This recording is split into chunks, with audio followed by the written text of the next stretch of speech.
لور ته په انګلیش کې څه ویل کیږي؟ زیاتره خلک دا پوښتنه کوي زموږ نه چې لور ته څه وایي. نو لور ته ویل کیږي سیکل. SICKLE سیکل. سایکل نه، سیکل. او د سیکل مطلب دی لور.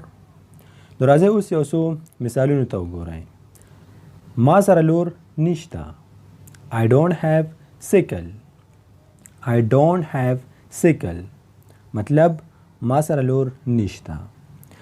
نو دلته ضرور په یاد وساتئ چې د دغه یو جملې مطلب صرف دا نه دی چې تاسو به دغه جمله همدغه یو لفظ سره استعمالوئ. دا یو جمله تاسو داسې ډیرو لفظونو سره استعمالولی شئ. مطلب د دغه یو جملې نه تاسو په سلګونو جملې نورې هم جوړولی شئ. خو که چېرته تاسو د سیکل په ځای منی ور واچوئ یا منی ولیکئ. I don't have money. I don't have money. مطلب ما سره پیسې نشته. I don't have mobile. ما سره موبایل نشته. I don't have car. ما سره ګاډی نشته. نو دې ته ډېر سوچ کوئ. د دغه یو جملې نه تاسو په سلګونو نور جملې هم جوړولی شئ. بل مثال ته وګورئ. I lost the sickle. مطلب زمانه لور ورک شو. I lost the sickle. زمانه لور ورک شو. یا تاسو داسې ویلی شئ I lost the mobile phone. زمانه موبایل ورک شو. I lost the motorcycle. زمانه موټرسایکل ورک شو. اوس دې ته څه ویل کیږي په انګلیش کې؟ زیاتره خلک د دې هم تپوس کوي، یعنی اره.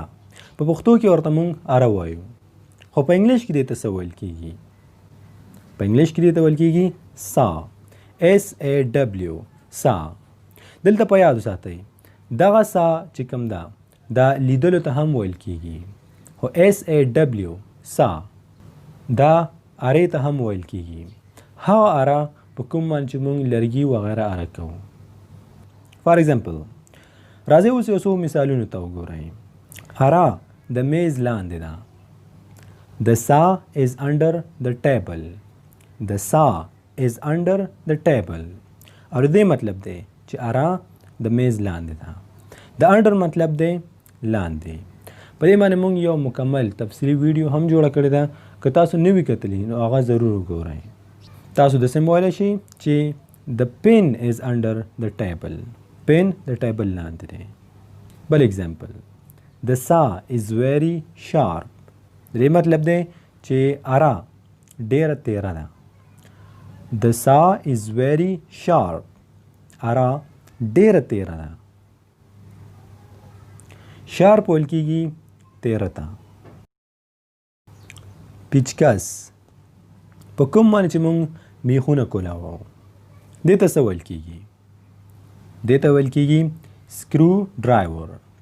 سکرو ډرایور. سکرو ډرایور مطلب پیچکس.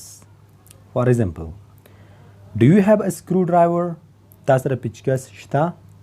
Do you have a screwdriver? آیا تا سره پیچکس شته؟ د دې سنټنس نم تاسو ډېر سنټنس جوړولی شئ. مطلب Do you have a smartphone? آیا تا سره موبایل شته؟ Do you have money? آیا تا سره پیسې شته؟ Do you have a car? آیا تا سره یو ګاډی شته؟ نو داسې تاسو ته پکار چې هر یو سنټنس ته سوچ وکړئ او هر یو سنټنس بار بار استعمال کړئ. نو دې سره به داسې تاسو نه کله هم نه هېرېږي او په ډېر کم وخت کې به تاسو روان انګلیش زده کړئ. سوان دا هغه څه دي په کوم باندې چې موږ چاقو تېره کوو. دې ته ویل کېږي راسپ. RASP راسپ یعنی سوان. بیلچه څنګه چې تاسو په دې تصویر کې ښکاري. دې ته څه ویل کېږي؟ بیلچې ته په انګلیش لینګویج کې ویل کېږي شاول. شاول SHOVEL شاول. او د شاول مطلب دی بیلچه. فار ایگزامپل ورشه او بیلچه راوړه. Go and bring the shovel. که چېرته تاسو چاته ویل غواړئ چې چې ورشه او بیلچه راوړه. تاسو ویلی شئ go and bring the shovel. او دې مطلب دی چې ورشه او بیلچه راوړه. go پریزنټ ټینس کې د go مطلب دی تلل. and او bring د bring مطلب دی راوړل. د shovel بیلچه. زه ځکه ستاسو دپاره دغسې بنیادي الفاظ راوړم. زه خپل پوره کوشش کوم چې ستاسو دپاره هغه څه راوړم کوم چې زموږ په روزمره زندګۍ کې استعمالیږي. او د دغه شان یو سنټینس په ذریعه باندې تاسو ډېر سنټینس ډېر جملې زده کولی شئ. کودال په دې تصویر کې چې تاسو ته ښکاري دې ته ویل کېږي پیکاکس. پیک آکس صرف آکس تبر ته ویل کېږي او پیک آکس یعنی کودال. whose pickaxe is this؟ د دې مطلب دی چې دا کودال د چا دی. whose pickaxe is this مطلب دا کودال د چا دی. whose car is this دا د چا ګاډی دی. whose motorcycle is this دا د چا موټرسایکل دی. whose smartphone is this دا د چا موبایل دی. نو دغه شان هر یو سنټینس د هر یو جملې ته پوره سوچ کوئ. د هر یو جملې نه تاسو ډېر سنټینس ډېر جملې جوړولی شئ خو که تاسو ورته لږ سوچ وکړئ. نلکه نلکه یا بمبا په دې تصویر کې چې تاسو ته ښکاري دې ته څه ویل کېږي په انګلش کې؟ په انګلش لینګویج کې نلکې ته یا بمبې ته ویل کېږي ټیپ. TAP ټیپ یعنی بمبا یا نلکه.